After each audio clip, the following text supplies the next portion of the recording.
A landmark day in the football calendar. We all look forward to it. It is time for the FA Cup third round draw. Its start is imminent, and you can listen to our reaction right here on West Ham Unofficial. They're just talking through the supplementaries of it, and the draw is about to get underway. Now, we're going to back this on to the Premier League roundup show, which we will do at the end of the draw. So, Sean and Josh are with me. How are you, gents? All good, thank you. How are you? Not bad, not bad. Sean, you okay? I'm good, mate. I've got my glasses on, 'cause I can't see the telly otherwise. I know. I was going to say, I see those glasses there. It started. Has it started? Has it? Yeah, it's on live on TNT. Wolves are home to Shrewsbury. Oh, you're ahead. Honestly, can you pause it? Can I pause it? Yeah, because I'm watching it on TNT YouTube channel when it's behind. What are Right. you on now? Pardon? I mean, What? no, they're still waffling. Are they? Oh, Yeah. Tottenham have come out. Have they? Yeah, Tottenham are home to Aston Villa. Oh, see, it's like I planned it. It's like I planned it. Tottenham home to Aston Villa. The ball numbers are going along the book. Right, Sean, pause it now. Pause your TV. Right, Tottenham and Aston Villa have just come out. I'm Okay, behind right, myself so- now.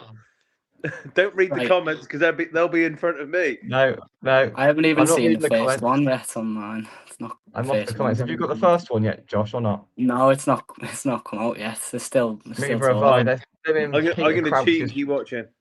No, you're not. I won't tell you. Okay, all right. Right, so it's now underway for me, and Wolverhampton Wanderers are home. Sean knows who they're home to. They're home to number 47, which is Shrewsbury Town. So, I mean, I was going to say key numbers of Aston Villa and Spurs, but they are up against each other. Your instant reaction to that, Josh? We never get great draws. It seems like in the cup. Yeah, I'm not sure he's going to prioritise it this season with the Europa League and the Premier League. I think it's sort of the last resort, which is a shame. 'Cause it'd be nice to win something, but I think he'll see the Europa League as a much better chance of winning something. So he'll probably make quite a few changes, or 8 or 9 changes. So wouldn't be too confident, but you never know. Yeah, so Tottenham have just been drew against Aston Villa on mine now. Sean, your thoughts on it? I think I'm probably behind myself now because you made me pause it twice, so I got no idea where I am in the cycle. It's one of them. You just don't know, do you? Like, with teams, especially in Europe, they're playing 2 games a week. They're probably gonna rest a couple, give a few a game. I would actually go completely against Tottenham altogether, but I'd like us to have another player in the door by the time that starts. I think it's January the 10th, the weekend of that. Yeah. So yes, it's both these sort of clubs probably will want to go for the cup. Yeah, it is swiftly becoming a sort of second-rate competition, pushing the Carabao Cup into a third-rate competition. But we'll talk more about that in a second. Preston North End are home to Wigan. Spurs Villa definitely the highlight draw to come out. Charlton have drawn Chelsea at home. Oh, Ipswich are home, so Sean's still ahead of me, honestly. Oh, Man City have come out of the hat at home. Man City at home, are they? Yeah, they have got Exeter City. that sounds about right. I won't spoil the excitement too much. Okay, if West Ham come out, don't say nothing. Right, Wrexham are home.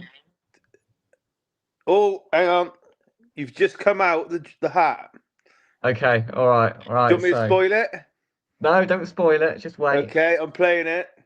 Wrexham Forest. Wait for it. Shush. Ooh. Shush. Right, I'm on Charlton. I'm going to have to wait a minute now because you said Charlton about a minute ago. Right. Well, so Charlton are home to Chelsea. That's a good game for them down the valley. They'll enjoy that one. Just wait which non-league club Arsenal get at home. Yeah, literally. Yeah. Right, can't be far away. Number 22 is out next, which is Manchester City. I wonder who they've got. Sean hasn't told us. I think you're next. Right, okay. Manchester City are home to Exeter City. That's got 5-0 written all over it.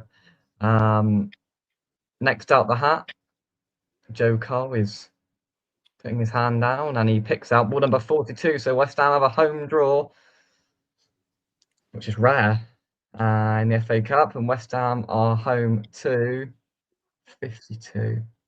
Queen's Park Rangers, blimey. So Yeah, I thought that was quite an interesting one because you don't often. Obviously, they were in the Premier League 5-6 years ago, so you don't often play them. London Derby as well. London Derby you haven't had for a while. Absolutely, yeah. So we wanted Millwall, but I mean, there's a lot worse draws. I was waiting for Man United away. Yeah. I mean, to be fair, I'd have preferred it away because that's a nice place to go to. But a home draw to QPR. Put your thoughts on that in the comment section. Sheffield Wednesday host Brentford. A lot going on there, but yeah, QPR for West Ham. Fulham are home, and they are taking on Middlesbrough. So who have we got left in? Arsenal are left in, so they'll get a home. So Arsenal, Liverpool, Man United are all still in. Will there be a Arsenal are going to get Western-super-Mare at home? You can see it Arsenal already. will get Western-super-Mare, yeah. Liverpool just come out. Who've Arsenal got, Sean? Arsenal haven't come out yet. Liverpool just got an easy home draw, I think. Though I've forgotten who they've got. Barnsley. Barnsley. It's so predictable, isn't it? Everton, Sunderland. That's a good game. Everton, Sunderland. I think Millwall away to Burnley. You're probably about to see them come out shortly. Okay. Yeah, I've just got Liverpool now. Arsenal have just come out. Home, of course. They're away, but they probably should deal with it. Who? Away to Portsmouth, Arsenal are.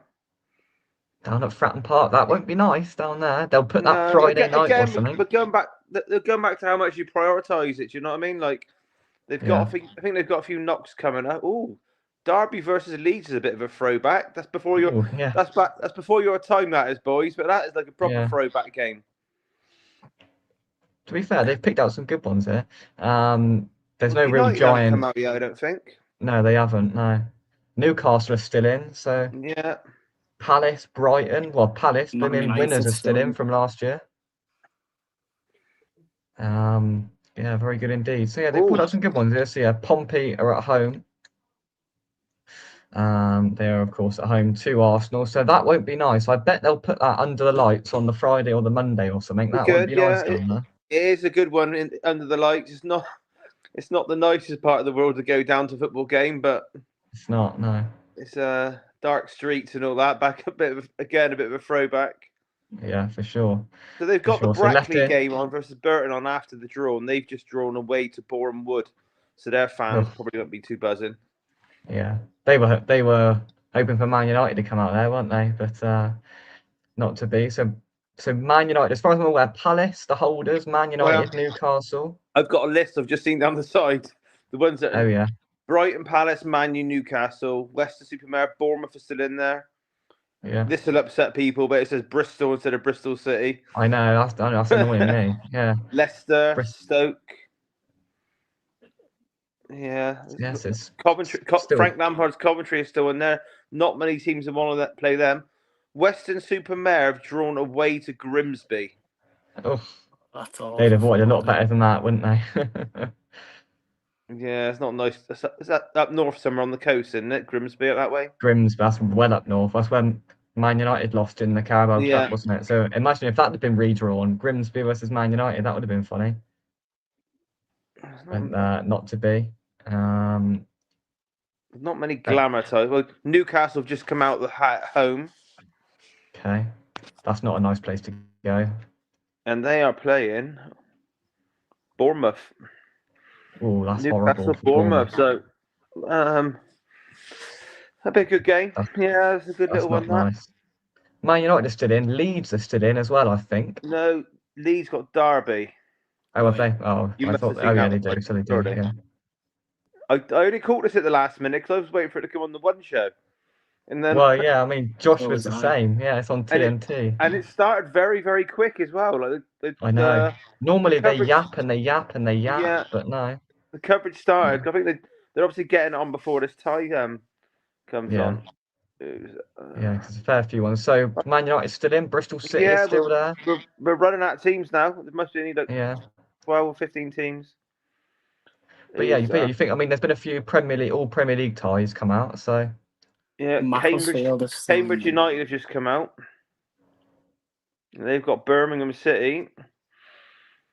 There's not many left. Brighton, Crystal No. Palace. Right, who's that? Yeah, I was going to say Palace, Brighton. Right. A few lower league ones in. Bristol City are at home. They've just come out.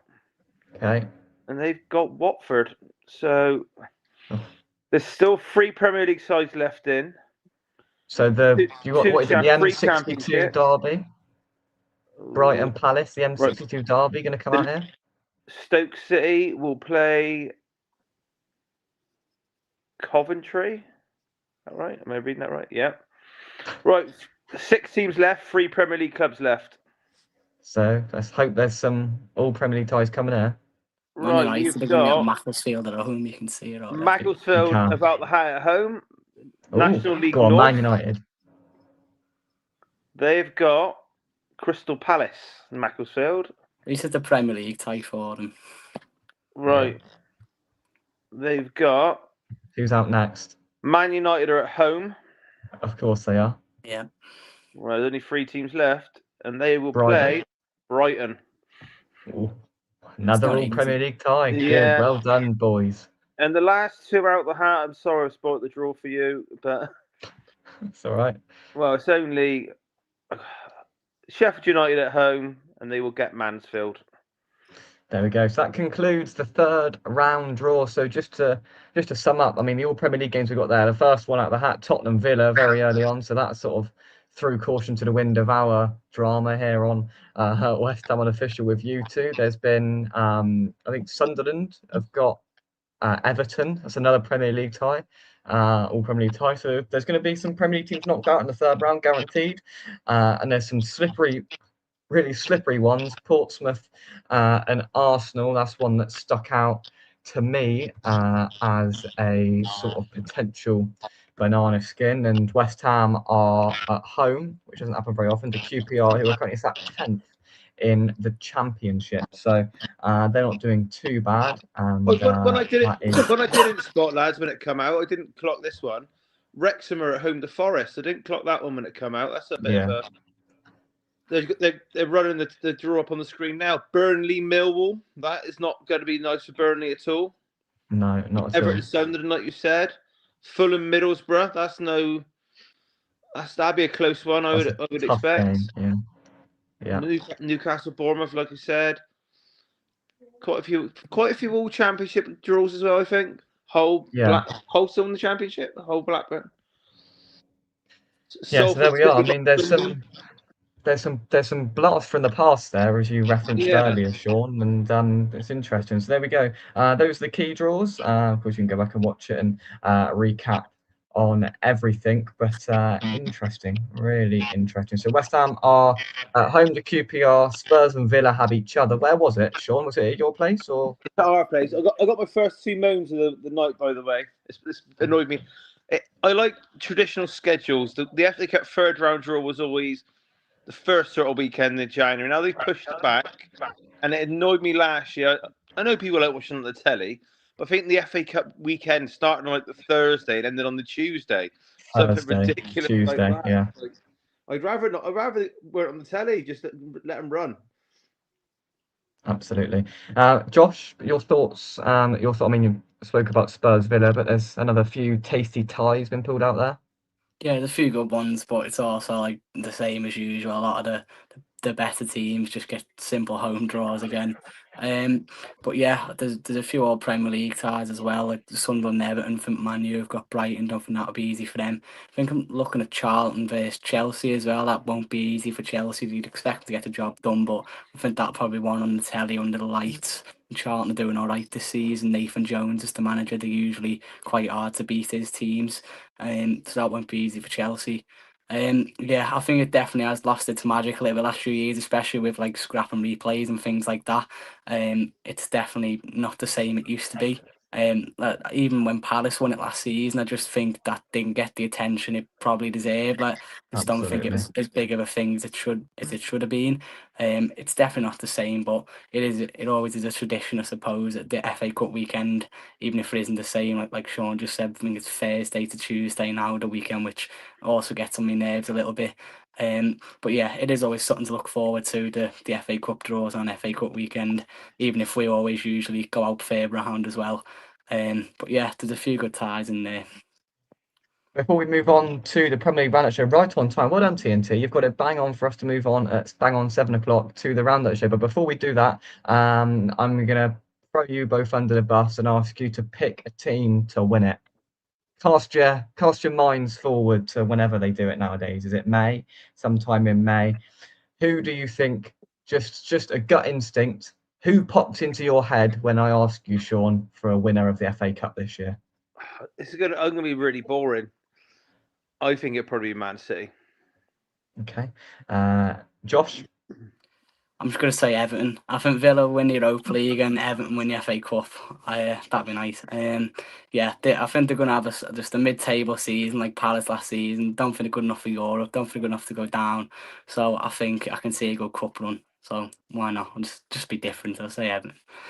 There we go. If it's not West Ham, I've got a feeling if Chelsea can get past Charlton, then I think Chelsea will do well in the FA Cup this season. They're not gonna challenge Arsenal at the top, I don't think, but it wouldn't surprise me if they go far in one of the two domestic cup competitions because they look a little bit more solid this season. I can see them when it matters piling on the pressure, but that is all to come. Let's switch our attention from the FA Cup back to the Premier League and say hello to a few people before we get cracking. Josh's granddad in. We didn't get Millwall, unfortunately. Let's hope that they beat Burnley and we beat QPR and we can get that in the next round because that's a bucket list going to the den. That is. So one day. Good evening to you all. Western Supermare would have been a laugh. Yeah, that would have been a laugh. But QPR's okay. It is. Everton Sunderland is one of the picks of it for sure. But yeah, I mean Brighton, Man United.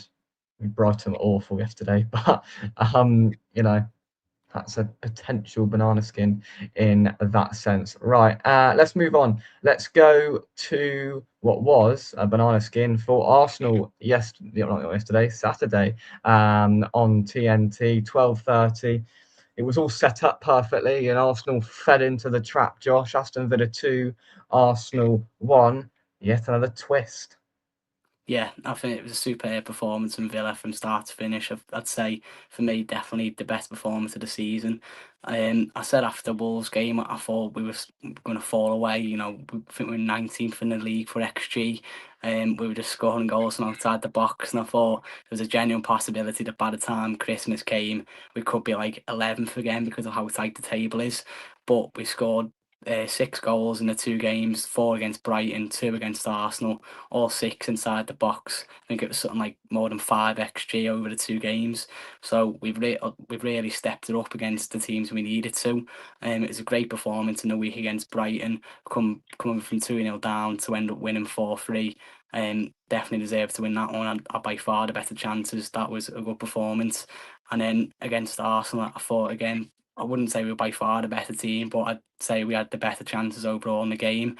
We started well on the front foot, but Emery got it spot on by putting the extra man in the midfield, moving Tielemans into the 10, bringing Onana in, and for that worked wonders for us in that one. We found gaps just the teams don't usually find against Arsenal. They were probably slightly more open than they usually are. I think that's to do with Saliba and Gabriel being out. But even so, as a unit, they are definitely the best defensive team in the league. On first half, we got in behind them so many times, and even second half as well. Thought they probably had the better of it most of the second half. But even then, we still threatened a few times on the break. I just thought it was a top performance from start to finish, really. First half, it was quite tight, but I'd say we just had the better chances. Ollie Watkins had a few chances, missed an absolute sitter, really, about 15 minutes in. It takes it round the 2 defenders and ends up putting a shot straight at David Raya. But overall, first half, I thought we were by far the better side. Second half didn't really get going. First 10, just didn't come out at all. Trossard, who always scores against Villa, he got his usual goal. But I thought the response was really good for about a 15-minute spell after they scored. I thought we were on top again. Unlucky not to get ourselves back ahead. Then eventually we kept pushing away and we got the win we deserved. The Buendia goal, yeah, it was. I watched that goal back about 20 times. It was absolute scenes. To be fair, I thought the chance had gone. It looked like they'd scrambled it away, and Kamari does really well to win it back on the floor against about 3 days. Just get to toe into direct it back to Buendia, and the finish. Put it in the far corner amongst all the chaos in the box. Just cool as you like from Buendia, who's had really big redemption arc this season. He was deemed surplus to requirements last season, out on loan at Leverkusen, come back from his ACL last season, looked like he hadn't really come back at all, couldn't get in the team, looked a couple of yards off it, looked like he'd lost a bit of pace, shipped out on loan, comes back, has a good pre-season, still looks like he's going to be sold, ends up staying, and I think he's our top scorer this season, something like 6 in all competitions, joint with Marlon, 4 or 5 in the league, and he's just really stepped it up. He's been one of our best players, to be honest. I've never been his biggest fan, but this season his output has been quite important to us. As for Arsenal, I didn't even think they were that bad. I thought they also had some decent chances. I'd say we probably just about edged it and deserved to win. But I thought they actually had a go, which is what you need to do in a title race. Arteta didn't sit back like he usually does, and they tried to win the game. I still think they'll win it. I don't think City are the same. They are. I think Liverpool, you can rule them out now. So I do still think they'll win it once they get some of the players back. I know Gyökeres, Jesus, they're coming back now. Odegaard's back. He played quite well the other day. Once they get the 2 centre halves back, I do think they'll go on and win it. I don't think they'll absolutely pay it, if you know what I mean. I think that it'll still be close. I don't think they're good. Well, I do think the squad's good enough, but with Arteta, I don't think they're going to win it comfortably. But I just don't think City will have enough to win it, so I still think they'll hold on. But as for Villa, what Emery's doing with this team, it's quite unbelievable. For me, if he gets any sort of Champions League, whether that's 5th with this squad, he's done an unbelievable job. Literally everybody else around us has improved. Not only did we not get the chance to improve, and some we've arguably got worse with the loss of Jacob Ramsey, Marco Asensio, Marcus Rashford. That's 3 important players we lost last season. We lost Douglas Luiz, Moussa Diaby, John Duran. So just Emery just to keep just finding a way to win games with this squad that he's got. It's quite unbelievable. If you look at the players Arsenal are bringing on compared to Villa, we're bringing Victor Lindelof on. He was playing midfield the other week. We're bringing Bogard, a young centre mid, on at right back, and then he's bringing on players who are worth like £56 million, and it's just unreal what he's doing. 9 out of 10 in the league, 13 wins in 15, sorry, in all competitions. He's done an unreal job, and I can't speak any more highly of him, to be honest. I just can't believe we're somehow 3 points behind Arsenal now. No, it's been brilliant, a brilliant run and a brilliant game. Take a breath, Josh. You can tell when Villa win. Take a breath. Very good. Got to carried away, didn't I? Do you know what? I thoroughly enjoyed it. I thought it was a proper. I think we're really at the moment lacking proper Premier League games, and I thought we got one for Saturday lunchtime. Once I'd found the mute Martin Keown button, I thoroughly enjoyed it. He was so bad. I forgot to mention that one. He was so biased. It was just I'll bite my tongue on that one because I've got a lot to say. It was so frustrating, unbelievable. Odegaard man of the match. How? But I don't know how he did that. Honestly, Sean got a little bit angry a few weeks ago. Now Josh is getting angry. Everybody's heating up. Everyone wants to calm down.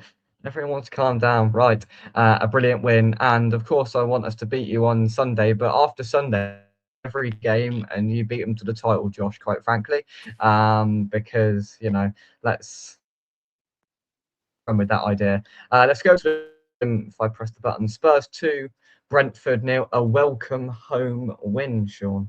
How bad were Brentford? I mean, that's what I've seen. How good were Tottenham? How bad were Brentford? It was the best Tottenham have played in a while. It was probably the most complete performance Tottenham have had in a long while. I was actually watching this in a hotel on my phone in Manchester. So I missed the Villa Arsenal game driving up to Deansgate in Manchester. Got there just in time for this, parked up. So all I can say really, it just seemed like a game probably about 4 or 5 years ago with Tottenham where they seemed in full control for most of it. They were pressing really hard. They defended pretty well. they had the most amount of chances on target they've had, if not all season, most of the season. I think they had 8 or 9 chances on target. Probably could have been 1 or 2 more.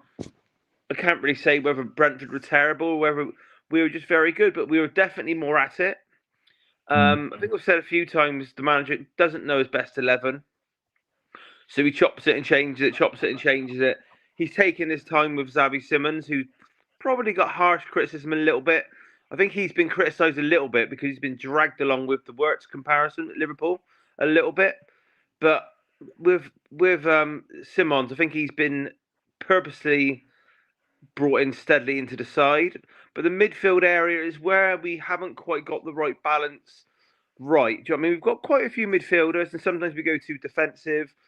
And it just sort of clicked really. So a player like Xavi Simons, you need him in the team around players that can progress the ball forward as well. It's pointless playing. He's quite a slight size now. You can't play him with 2 DMs behind him. Do you know what I mean? Because he might receive the ball, but then you need someone to lay it off to and play a 1-2 with. Obviously, you can link up well Kudus. So he got a goal and an assist, Simons did. And it was just a thoroughly well-deserved win, really. I did actually read last night, and I think I missed the first 5 minutes. I missed the team lineups come out. Obviously, like yourself, I probably checked the Tottenham's lineup. Don't often pay that much attention to the opposition lineup. Often, it was not until last night that someone said they forgot that Jordan Henderson was on the pitch, and I watched that whole game. And for a player that's come back into the England squad, I forgot he was out there. And someone said, "Oh, he was the one that Simons tackled to go on his run to score his goal." He had no influence on the game whatsoever. I only mentioned his game because he was a surprise inclusion in the last 2 or 3 squads in Thomas Tuchel's team. But yeah, it was a sort of a welcome, good home win. The fans were back on side. I think a few of the fans. There's been a wobble with the players and the manager a little bit the last few weeks, and I think a lot of the loyal ones sort of got back on board, like singing the goalkeeper's name. Things like that. But also in the week, obviously we had 2 games that we could almost cover this week. We drew 2-2 at Newcastle when we weren't brilliant up there, but they weren't great either. And we snatched the last minute equaliser. I don't think they should have had a penalty when they scored up there. I think that was a pretty poor decision. Don't know if you can remember it from the corner. It was sort of. It was one of those ones where they both you could see blame in both of them if you really wanted to. And when it's like that, you just play on, don't you? Surely, do you know what I mean? Like if you can't definitely see from that, unless they've got secret cameras, which you said before about the camera work, unless they've got secret cameras to see from the other stand, which I'm assuming they don't, you just say play on. But yeah, in hindsight, 4 points in, and I think Newcastle have got a brilliant home record this year, haven't they? I think they're pretty good up there. You take it, don't you? But it's a slow builder. We're back to Champions League again tomorrow. I think it's is it Slavia Prague we've got, something like that. So back to another must-win game in that. Then you pick up another couple of more knocks. Do you know what I mean? You got a couple of injuries again now, so it's just that busy period of the season. But yeah, it was a good win. I felt like a complete performance. A good 4 points. I think most Spurs fans would have probably taken 4 points from the 2 games, and that's what was rewarded. Now, Josh got angry about Martin Keown on the TV, but if you want to flick on the TV tonight, you can see James Maddison live on Monday Night Football, which I looked at it and I had to make sure that I was reading it right, to be honest. So you had Dom Solanke on a fashion walk. You've now got James Maddison on there, probably slagging Ange off to Jamie Carragher tonight. Isn't that good, Sean? I tried finding a picture to tag you in because Solanke's missus, they're on an extended honeymoon last week. Oh, right. I don't care if you're injured, you don't go on a honeymoon in the mid-season. Do you know what I mean? You got duties, and yeah, not with Maddison. Like I think I'm sure there's people that don't like him. He's seen as probably one of the cheeky, chapping, nice guys of football a little bit. Yeah. So him doing a little bit of media work, I don't think it come to anyone's surprise. I'm not saying I'm a conspiracy theorist or not, but he might be appeasing me. There's pictures of him today out on the grass doing light training work. By coincidence, the same day he's rocking up on the telly. So I don't know whether that was aimed at the fans like me who don't like it, but It was the first time he's been on grass since probably April. Yeah. Well, there we are.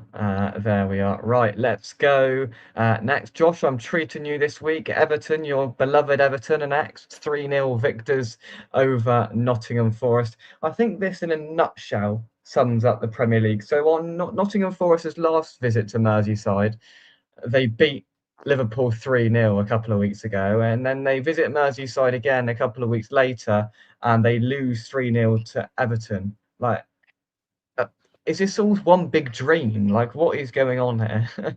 I know it's a weird old season. Even if you look at the top half, you got Crystal Palace in fourth, and then I think closely followed by Sunderland and Everton.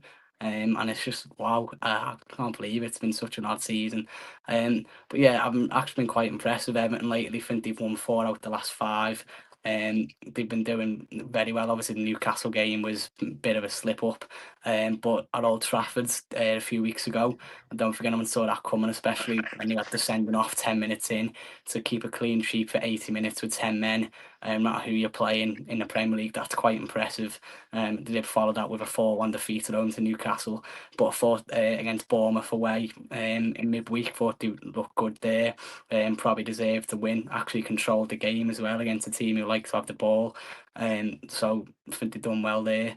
And then against Sean Dyche's Forest, like this was quite comfortable for them as well. Keenan Dewsbury Hall getting another goal. He's been like a different player last 4 or 5 games. Struggled to find his feet at first, but looks like he's doing a lot better for them now. Even Tieno Barry got his first goal as well, which is good to see for him. He has been playing slightly better the last few weeks. His hold up play and all round centre forward play. So to see him get his goal is good. But I just think that they're a much better team this season, Everton. I think they had to suffer a few years under Dyche, watching Alvin Harrison and Jack Harrison and Jesper Lindstrom, Dwight McNeil, people like that on the wings. And now they've got Iliman and Dye, Jack Grealish, Keenan Dewsbury Hall, Charlie Alcaraz. They've just added a lot more flair, which I just think they were lacking. If you looked at Everton a few years ago under Dyche, they had nothing. Like, they were always hard to beat, like a good solid unit. You'd always back them to get one from a set piece, a couple of scrappy 1-0s here and there. But now I think they've kept that solid base that they always had, but they've added quality in attacking areas too, and I think that's all they were missing. Obviously, I'm still not sure that they're ready for Europe just yet. I think that might be a little bit of a stretch, but I don't see any reason why they can't finish in the top half this season. And who knows, with the Moissac, you never know about Europe. He's done a great job since he's gone in there. I know there was a few people who raised eyebrows. The appointment that probably wasn't the appointment they all dreamt of. But at the end of the day, he's very popular there. He done well there in the first place. His first stint at the club. And if you look at where they were when he come in the bottom 3, stabilised it last season. I think they finished about 12th. And I'm pretty sure since he's come in, I think they're in like the top 6 in form since Moyes arrived in the Premier League. So you can't really knock what he's done. You get with Moyes, the football's never going to be pretty. But if you've watched them last few weeks, they have actually been playing better stuff, controlling games a bit more. That's probably the thing I was most impressed with in the win against Bournemouth away from home. So they are actually playing better football too. And you can't knock what he's done at the end of the day. So yeah, it's good to see them doing well. I think they moved up into 5th after that win. So that was good to see. As for Forest, I think they'll be absolutely fine still. I think the results have improved under Dyche, but I'm just not too sure that's going to satisfy the owner just staying up. I think if he keeps them up this season, he'll leave and he'll keep him. But if he gets off to a bad start next season, or even if they're about 14th after 10 games next season, I don't think that owner's going to have that. Unfortunately, that's as much as he's getting with Sean Dyche, I think. Maybe they can hope for a good European run. But yeah, I think for this season, they should be fine. Forest, if you look at the squad they've got, and of course, Dyche knows how to keep a team up. I think he just about will keep them up. And 2 teams, I mean, we got a point up at Everton a few weeks ago, and that point's looking better and better, apart from the anomaly against Newcastle a couple of weeks ago. And it's just getting to the point where we come on every week, and there's no trends. There's nothing is going as it should this season. It's making it increasingly difficult to make any sense of it.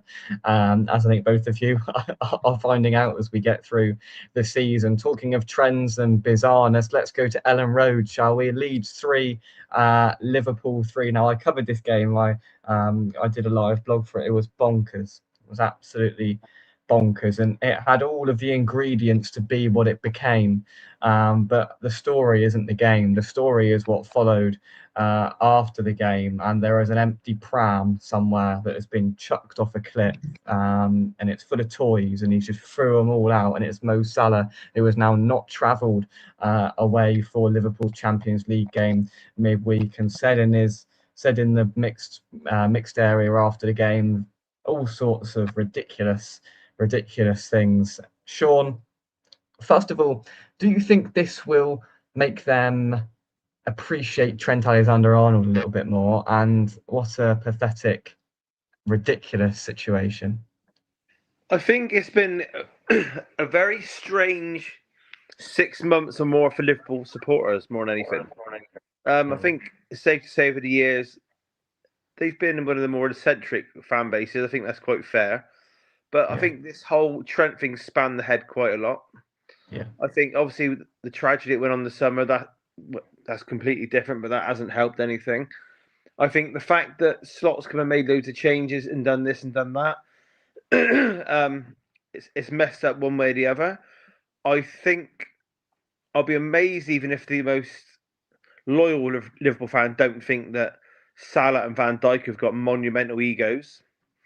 I've read a lot of comments, I'm sure you all have as well, where they're saying, who would you choose out of the manager or Salah? And so many saying, Salah, get rid of the manager.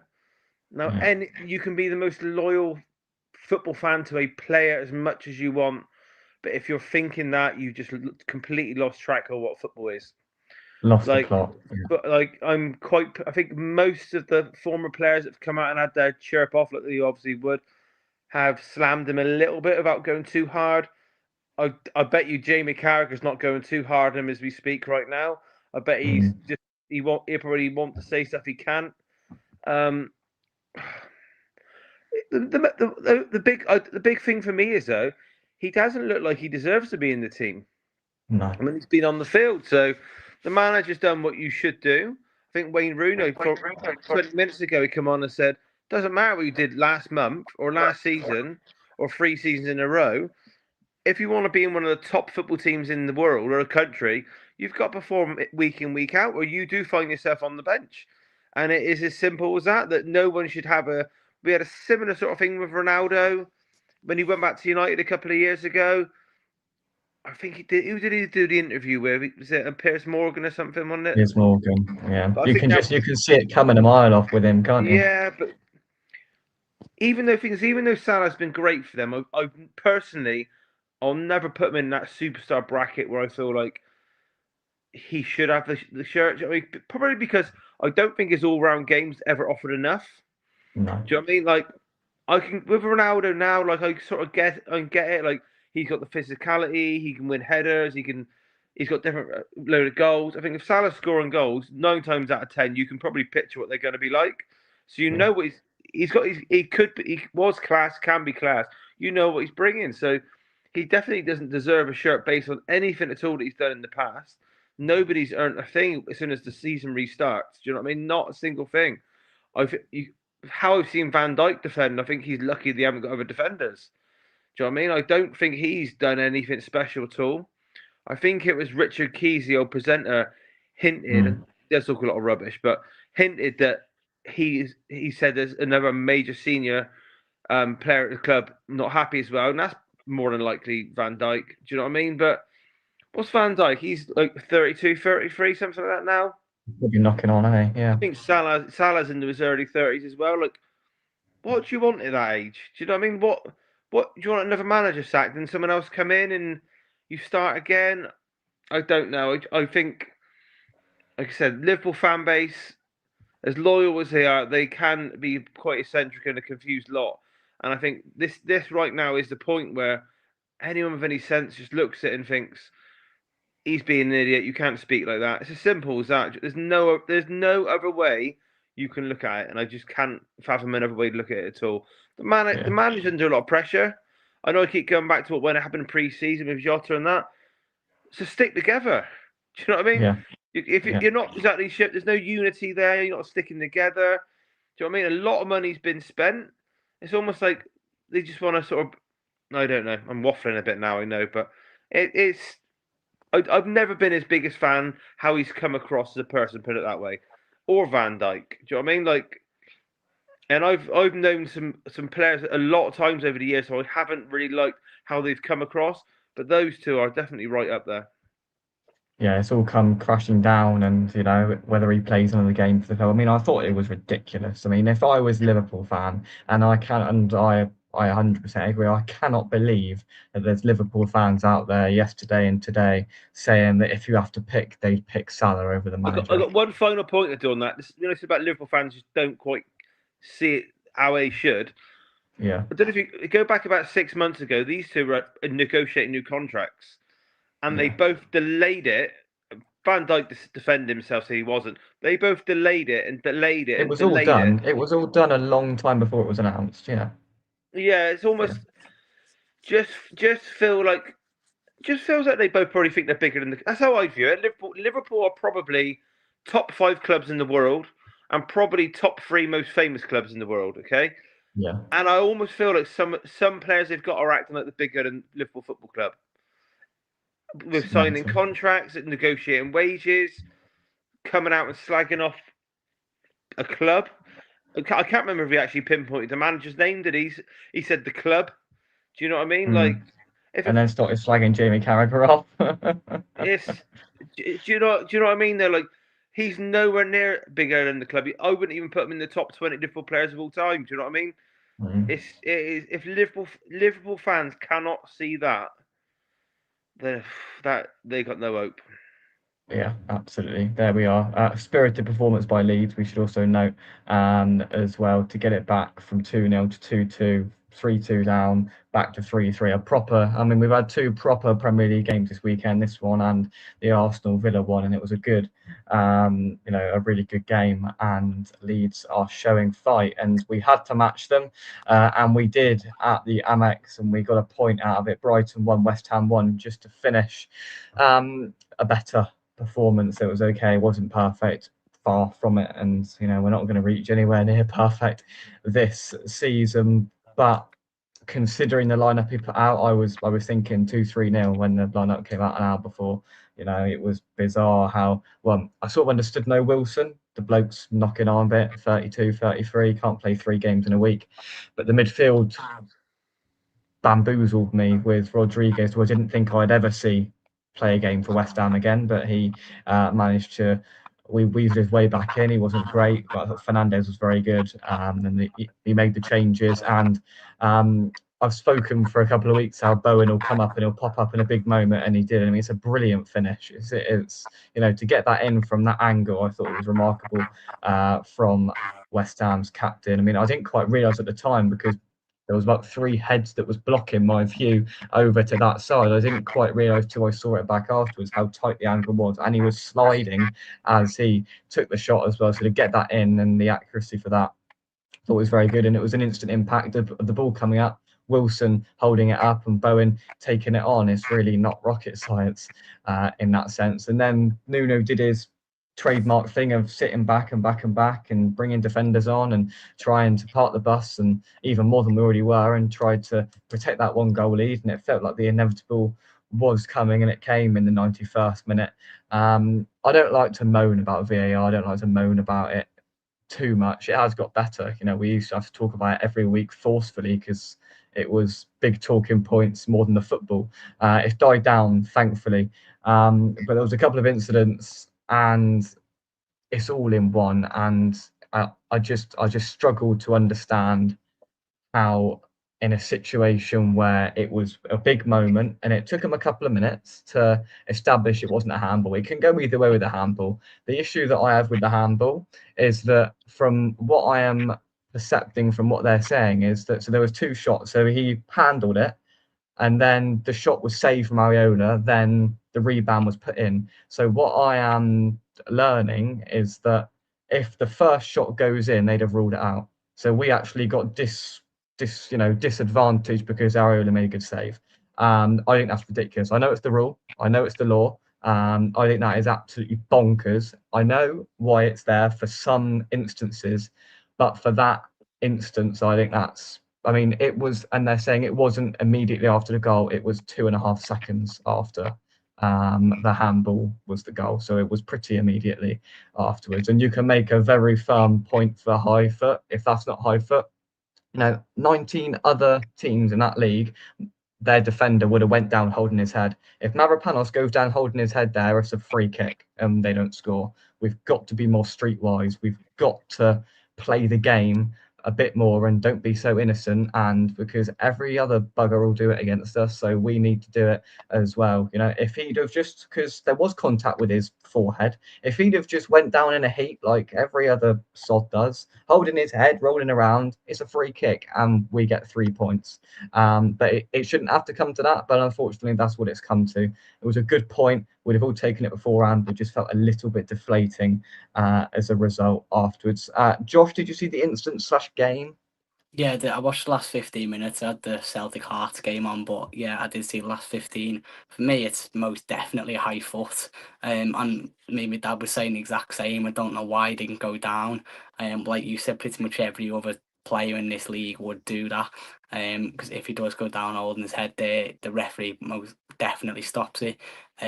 So I think that was quite poor from Mavropanos. I know trying to be sort of probably the correct sporting thing to do, but as you said, literally every other team would do it. So yeah, but even so, I think just because it doesn't go down, could they still not rule it out for high foot? Because it is still dangerous whether he's gone down or not. But if they don't go down, you're never really going to see it given. But yeah, I agree with your last 15 minutes. That you could sort of see a Brighton goal coming after the goal, which Bowen, I also agree, tremendous finish. I thought Wilson didn't give him a great ball through. That was literally the only way he could score, by pretty much a slide tackle. Just completely caught the keeper off guard. But yeah, after that, Nuno completely parked the bus and you could see it coming. And if there was something like 8 minutes of injury time, I thought they could have even lost it in the end after Brighton with that first goal. But yeah, you're definitely taking a point before the game. And good point there. A point at Old Trafford in a week as well. So not a bad week for yous. And yeah, I think Nuno should keep you up. Yeah.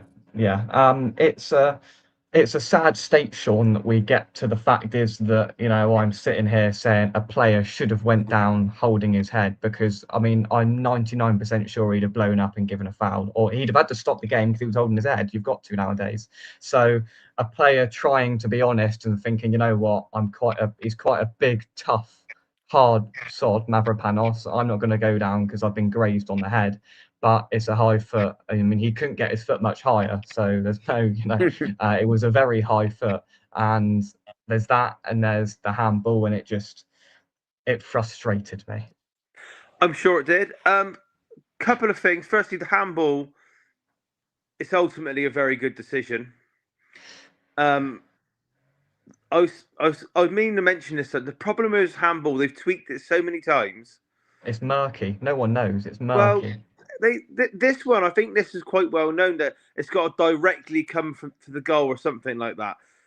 But they've tweaked it so many times. You've got to draw the line somewhere or somewhere abouts, and wherever they draw it, occasionally you're going to get this one, which thinks that's a bit daft. Do you know what I mean? We've had in the past where it hits anywhere on the arm, they give a penalty, and they've tweaked it and tweaked it. I think at some point you're going to get, like you said, a murky one where it's factually correct, I think, but it still feels a little bit, oh, that's not great. Do you know what I mean? But they've got to draw these laws somewhere. And has the law sit? I think they're getting close to what's fair. Although you feel hard done by, I totally get that. But on the high foot, I was thinking about it. So, because I actually watched the footage quite a few times. I was driving back from Manchester when it was on.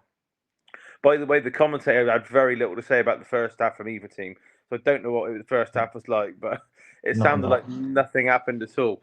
I rewatched it a couple of times just to see where the ref was, really. Because it is a high foot. I don't think anyone can argue it was a high foot. The laws of the game are actually that if it's classed as dangerous, they can give a free kick. You could argue that was classed as dangerous. But there's 2 or 3 elements I thought why they might not have given it. One, I think VAR, I don't know if you've noticed a few games when it's gone into like 3-4 minutes lately in games, there's been a lot of booing going on. I think some of them might be trying to speed it up. And I think I they mean, you might. can imagine it. It's frantic in there. They're quickly trying to work it out, and they establish. I mean, the handball was complicated. It Yeah, was it was very complicated. complicated. So once And they've done that, they just frantically just got rid of it. yeah, and you know what it's like. It started from like a cross in the box, didn't it, or something like that. I think every single cross in the box, they whip out the offside Yeah. lines just in case. So they'd have probably definitely looked at that as well. Mavropanos not reacting, but not, and this is combined with my last point on it. He gets probably just scuffed in the side of the head with a high boot because I think he's jumping when he gets to. Yeah. So say 7 foot in the air, it's a high boot. Okay. Not only did he not react, as soon as he landed, he's one of the first to react to the danger of the cross being squared. If you watch it, Yeah. he drops, he looks up, has gone to the left. He is sprinting to the 6 yard box to try and block the cross. Okay, But it's a so there's good that. defensive instinct in the sense of he's not thinking about, oh, let's try and get out of this here. He's thinking, let's But try and stop the ball going in. but combined with that, and the ref had a very clear view. He's more or less he's about 6-7 yards in line with that incident, back towards the centre circle, in line with it. So I wonder how long the ref might have looked at that and thought about it. He probably looked at it and thought about it for 1 or 2 seconds, seen his reaction, and assumed it wasn't dangerous, so he didn't blow. Now, granted, the VAR can then take it back and blow, but then we're going back to my original point. They've checked the offside, they've checked the handball, and my final point on it is, I wonder if it crossed their mind, right, the ref's bang in line with that. He has seen that as not being dangerous. Do you know what I mean? Do we want to get involved in that? Do we want to risk throwing our referee under the bus? Do you see where I'm coming from? So that circle of the picture, it should have been disallowed. I'm with you. It's a high boot. Well, it was a dangerous thing, but you can kind of understand how they might have come to that decision. It's not good for your lot. Do you know what I mean? But it's just one of them harsh ones, I think. Yeah, I mean, I do have a slight bit of sympathy. It was complicated. It was a referee and VAR's nightmare in the 90th minute with a couple of points depending on it, with the I, game situation. I'm, It wasn't nice in that sense. I'm trying. I don't. I should know this, but it could have been one where they've looked at it for 2 minutes and then said, "Ref, go and look at it." Because Yeah, they, and also, I mean, I was thinking in the ground at the time. I mean, I was a bit shocked to be honest because there was a lot of empty seats in the Amex yesterday. I don't know what was going on, but I mean, the place was when they scored. I'd say there was probably 20% of Brighton fans have either not turned up or gone. And I was thinking, if they've got to disallow it here, that means Simon Hooper has got to come over to Tannoy and tell all these Brighton fans again. Like, we saw it. We saw it one game this weekend when I think it was the Leeds Liverpool game when the ref came on and went, it was a careless challenge for the penalty at the Leeds game. And I don't think this whole coming over to Tannoy is helping because he'd have had to come over and tell all these Brighton fans that no, again, he should have done because, it was what I think most people, I mean, got back on the train and everyone was starting to see it. It was funny. All Brighton fans were telling each other going, how's that not been disallowed I, coming back afterwards? And I think I the just fine. feel a big mess. Yeah, not trying to repeat what I just said. I think it's either they didn't want to spend a couple more minutes looking at a third incident or a second. Do you know what I mean? And also, I do think there is a case of because the ref had such a good view, like such a Yeah. good view. If they did look at it, and the only reason I can think they didn't send him to the monitor is they thought he's going to look like a bit of a prat, making him look at something when he had a Yeah. better view to start with. Yeah, very It's true. like I said about the handball, letter of the law, they've nailed it. With your ones, I feel like they've either been lazy and because they've been rushed, or they've bent their own laws to protect a fellow member of staff, which is not Yeah, helpful for you in a relegation battle. I know. no. Josh, we've got to a point where there's not, we've not had to talk about this too much. There hasn't been too many howlers. I mean, I think it's on the border of that. It's got better, but in instances like that, whether you're talking about the high foot, which doesn't really come into or has never come into it before. I don't think we've ever spoken about it in terms of the VAR decision. And with the handball, which is an ongoing thing, it was all just very messy. And from the impact I got watching it back afterwards, it wasn't made a big thing of on the telly. It sort of moved on, and Brighton were coming again, kind of thing. But it wasn't until afterwards where we started to get those still images through and think, how have they come to that decision? No, I agree. And to be honest, the handball rule is it's getting a bit silly. They just seem to make the rules up as they go along. All this natural position. And then like sort of the sleeve line they used to do. I really don't understand it, to be honest. They seem to change it all the time. It used to just be either handball or ball to hand, depending on whether it was accidental or not. Now it just seems so overcomplicated. But yeah, I agree. VAR, it's definitely improved. Like when it first come in, everyone said sort of ruining football, takes the emotion out the game, which it still definitely does to an extent. But I do also think that they're slightly quicker now at making the decisions.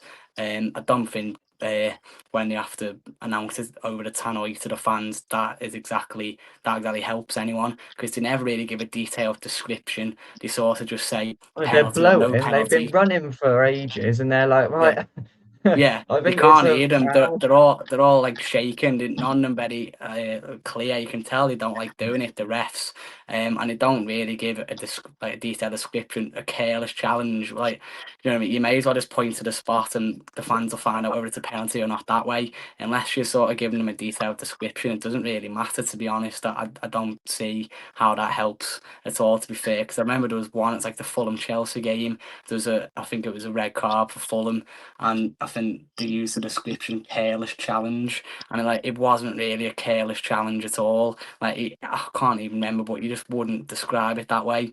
And it's just like that just seems a bit pointless to me. I don't know where I'm going with this. Can't even remember my original point. But yeah, I think VAR You it's sound like definitely. Sean. I know. I'm waffling on a bit now, but yeah, I think it's definitely improved VAR. But yeah, they still have the odd cock ups, and I definitely agree that goal shouldn't have stood yesterday. There we go. All right, we better go because I think Sean's just been ordered to go and watch Come Dine With Me. There was a few words there. Have you got to go and watch Love Island, Sean, or something? No, I think we're having some mince pies heated up in the oven with some cream. I've cooked a curry tonight, so that'll be the dessert. Oh, you live well, don't you? I've got a little bet on the football as well. That's placed £5 on that. There we go. So, of course, we have Man United Wolves in 19 minutes' time. So that will be either sort of close and interesting or really dull and 3-0 Man United. But very, very quickly before we go, just a one-word score prediction for that, Sean? 2-0 United. Josh? I was going to say the same, so I'll just say 2-1 United instead. There we go. I'm actually going to support United tonight. Let's well and truly relegate Wolves. I do think Wolves have scored for a month. It's just mental. 2 Wolves points, are and they don't definitely look like gone. it. They just look dreadful. They do. Right, Josh, I will speak to you towards the end of the week, hopefully, ahead of Sunday, West Ham Villa on Sunday. So we'll build up to that coming in the coming days, and I will see you both back together here next Monday. Next Monday, probably, because I will be joyously at the London Stadium on Sunday afternoon to see West Ham beat Villa. Josh, isn't that right? Yeah, to be honest, probably we've got a shocking record against Hughes, so we'll see. Thank you, everyone, getting involved in the chat. Josh and Sean, thank you very much. That was a very jam-packed cup draw roundup show. Two lots of games to go through, lots going on. But hey ho. Well, Sean's got bullied out of sitting on his bed now because it's too unmasculine for him. So he's gone from the bed to where is he now? No, I haven't got a mince pie. She's come and got her own one. Oh, where's your mince pie? I don't know. He's had a mince pie. Honestly. Thanks, everyone. We'll see you next week. And from us, bye-bye. See you later. Cheers, guys. See you next week.